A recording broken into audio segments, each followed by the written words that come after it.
പ്രിയമുള്ളവരെ, സ്വാതന്ത്ര്യം എന്ന വാക്ക് നമുക്ക് ഏറെ പരിചിതമാണ്. ഫ്രീഡം, അതിനുവേണ്ടി കൊതിക്കുന്നവരാണ് എല്ലാവരും.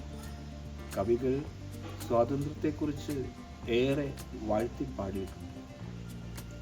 പാരതന്ത്ര്യം മാനികൾക്ക് മൃതിയേക്കാൾ ഭയാനകം എന്ന് തിരിച്ചറിയുന്നവരാണ്.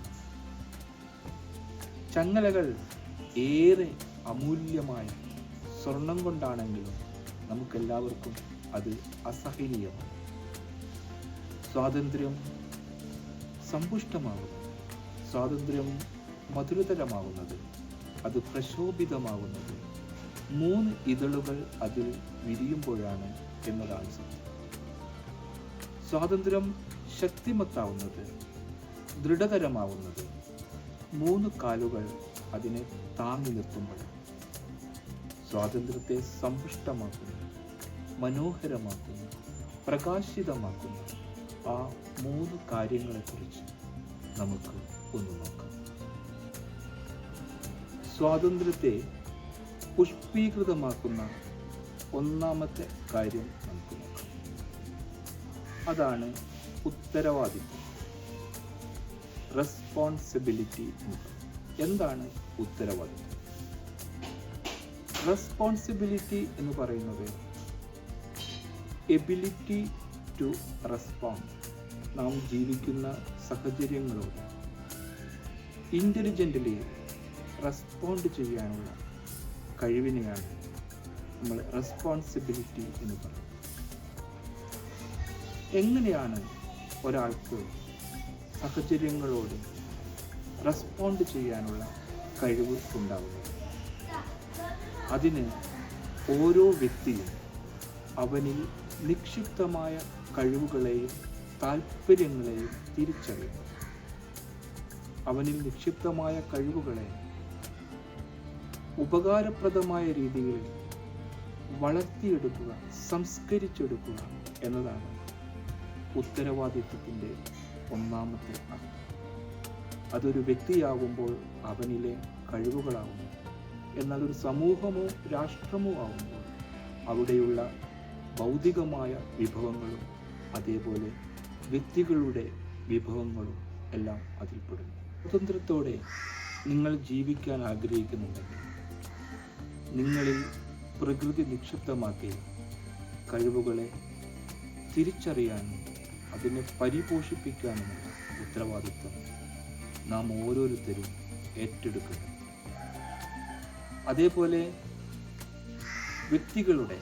വ്യക്തികളെ നിക്ഷിപ്തമായ കഴിവുകളെ പരിപോഷിപ്പിക്കാനുള്ള ഉത്തരവാദിത്വം ഓരോ സമൂഹത്തിനും, വിദ്യാലയത്തിനും, അതേപോലെ ഭരണകൂടത്തിനും.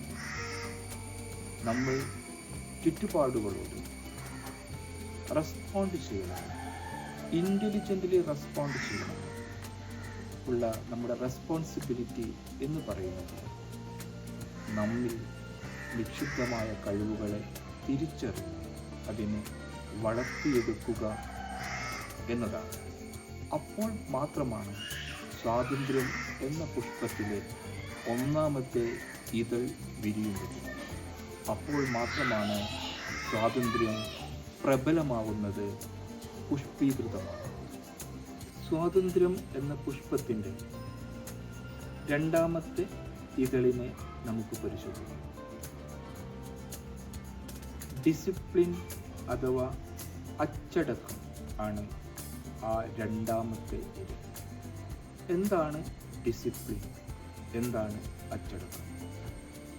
പലപ്പോഴും നമ്മൾ തെറ്റായി മനസ്സിലാക്കുകയും ശരിയായിട്ട് മനസ്സിലാക്കാതിരിക്കുകയും ചെയ്യുന്ന ഒന്നാണ് അച്ചടക്കം.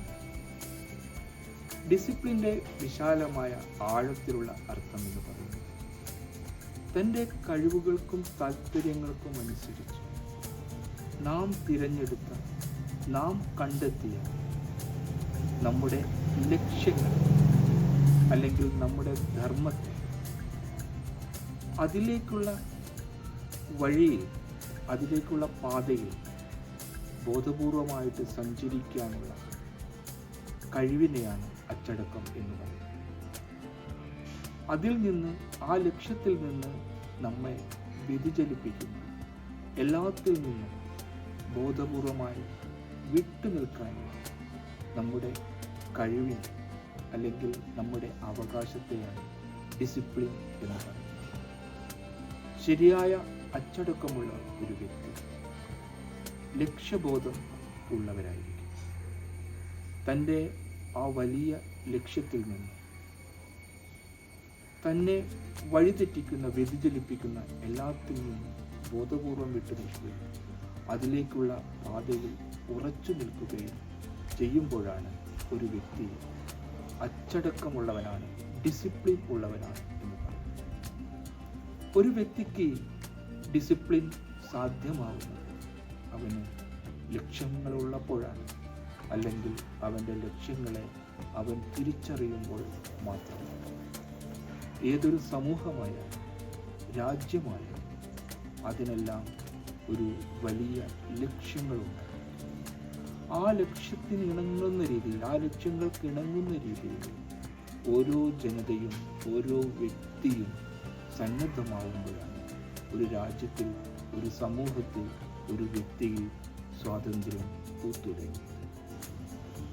അങ്ങനെ വരുമ്പോൾ ലക്ഷ്യബോധമുള്ള ഒരു വ്യക്തിയിൽ, ലക്ഷ്യം തിരിച്ചറിഞ്ഞൊരു സമൂഹത്തിൽ അച്ചടക്കം, ഡിസിപ്ലിൻ ഉള്ളിൽ നിന്ന് സ്വയമേവ വരുന്നതാണ്. ഒരിക്കലും അത് പുറമേ നിന്ന് അടിച്ചേൽപ്പിക്കേണ്ടതായി വരുന്നില്ല. അതാണ് സ്വാതന്ത്ര്യത്തിൻ്റെ മനോഹാരിത. ലക്ഷ്യബോധത്തിൻ്റെ മനോഹാരിതയും അതുതന്നെ. ഏതാണ് സ്വാതന്ത്ര്യം എന്ന പുഷ്പത്തിൻ്റെ മനോഹരമായ ആ മൂന്നാമത്തെ ഇത്? അത് സ്നേഹം തന്നെയാണ്.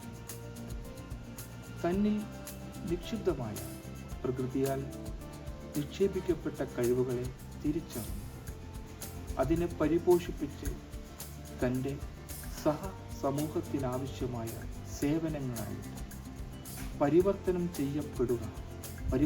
ചെയ്യുക എന്ന ഒരു മാനസിക രാസപ്രക്രിയയാണ് സ്നേഹം എന്ന് പറയുന്നത്.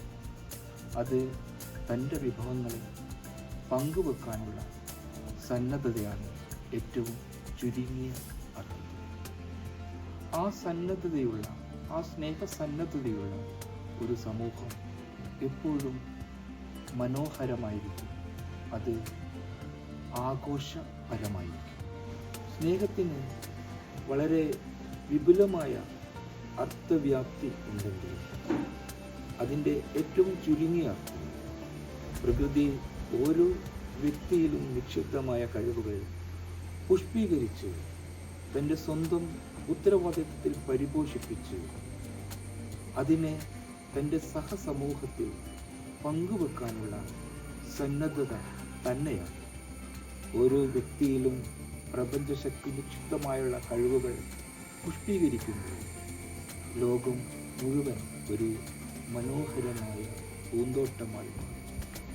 അവിടെയാണ് സ്വാതന്ത്ര്യത്തിൻ്റെ മനോഹരമായ ഗന്ധം, സൗരഭ്യം പരക്കുന്നത്. ഒരിക്കൽ കൂടി നാം ഓർക്കുക, സ്വാതന്ത്ര്യത്തിൻ്റെ 3 അടിസ്ഥാനപരമായിട്ടുള്ള ഘടകങ്ങൾ നാം മറന്നു പോവാതിരിക്കുക. അത് ഉത്തരവാദിത്വമാണ്. നമ്മുടെ കഴിവുകൾ കണ്ടെത്തി വികസിപ്പിക്കാനുള്ള ഉത്തരവാദിത്വമാണ്. രണ്ടാമത്തേത് അച്ചടക്കമാണ്, ഡിസിപ്ലിനാണ്. തൻ്റെ ലക്ഷ്യത്തിൻ്റെ പാതയിൽ, തൻ്റെ ലക്ഷ്യത്തിലേക്കുള്ള പാതയിൽ ധൈര്യപൂർവ്വം സഞ്ചരിക്കാനുള്ള സന്നദ്ധതയാണ് രണ്ടാമത്തേത്. മൂന്നാമത്തേത് നമ്മുടെ കഴിവുകൾ പങ്കുവെക്കുക. റെസ്പോൺസിബിലിറ്റിയിൽ നാം പറഞ്ഞു, നാം സമൂഹത്തോട് ഇൻ്റലിജൻ്റ്ലി, ബുദ്ധിപൂർവം റെസ്പോണ്ട് ചെയ്യാനുള്ള കഴിവാണ്. എന്താണ് നാം റെസ്പോണ്ട് ചെയ്യുക എന്നതിലാണ് നമുക്കാവശ്യമുള്ളത് സ്വീകരിക്കുകയും നമ്മിലുള്ളത് കൊടുക്കുകയും ചെയ്യുന്ന പ്രക്രിയയാണ് നാം റെസ്പോൺസ് എന്ന് പറയുന്നത്. നമുക്ക് ഗുണപരമായുള്ളത് സമൂഹത്തിൽ നിന്ന് നമ്മൾ സ്വീകരിക്കുകയും അതേപോലെ നമുക്കുള്ള ഏറ്റവും ശ്രേഷ്ഠമായുള്ള കാര്യങ്ങൾ നമ്മൾ സമൂഹത്തിലേക്ക് പങ്കുവെക്കുകയും ചെയ്യുമ്പോഴാണ് ഒരാൾ സമൂഹത്തോട് റെസ്പോണ്ട് ചെയ്യുന്നത്. ആ റെസ്പോൺസിബിലിറ്റിയിലാണ്, സ്നേഹത്തിലാണ്. അതേപോലെ നമ്മുടെ അച്ചടക്കത്തിലാണ്, ലക്ഷ്യത്തിലേക്കുള്ള പാതയിലുള്ള അച്ചടക്കത്തിലാണ് യഥാർത്ഥത്തിൽ നമ്മുടെ സമൂഹം കൂടുതൽ സൗന്ദര്യമുള്ളതാണ്. അതിനുള്ള ഏറ്റവും അടിസ്ഥാനപരമായുള്ളൊരു കാര്യം തന്നെയാണ് സ്വാതന്ത്ര്യം എന്നത്.